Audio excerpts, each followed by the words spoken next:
blockchains use dedicated smart contracts to address this issue, meaning the results are slower and much more expensive.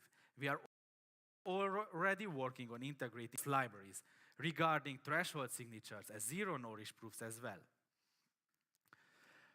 So composability in a sharded architecture deals with the challenges for dApps to retain the ability to work together, even when deployed across multiple shards. Elrond addresses the composability issue problem via asynchronous calls and the ESDT token standard. Smart contracts call one another via the async call API, and the protocol resolves calling back the initial smart contract on the defined callback function with the accumulated results and token transfers. All this is possible because of a well-defined process run by every single node through which we create unsigned transactions. Now we take the next step, and after almost 2 years of work, we are close to release the asynchronous calls version 2.0, which includes the concepts of time locks and promises. In V1, only one async call was allowed, and we could not resolve multiple changed asyncs.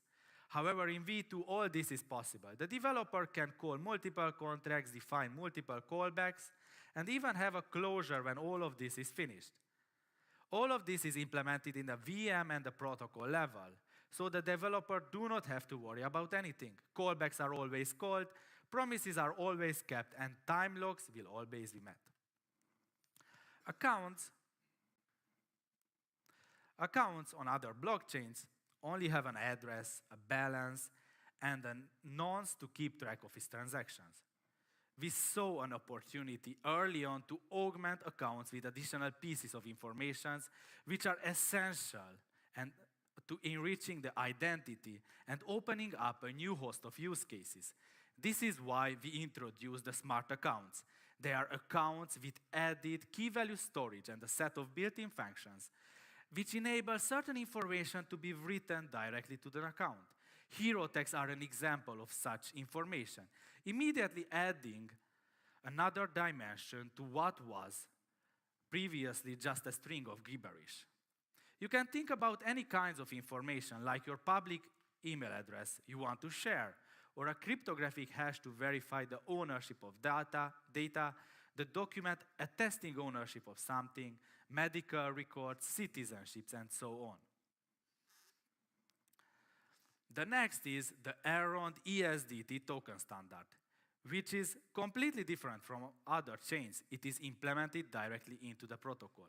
One important implication is that token issued on the network does not need its own smart contract, which greatly reduces its storage footprint and cost and resolves the DeFi composability problem.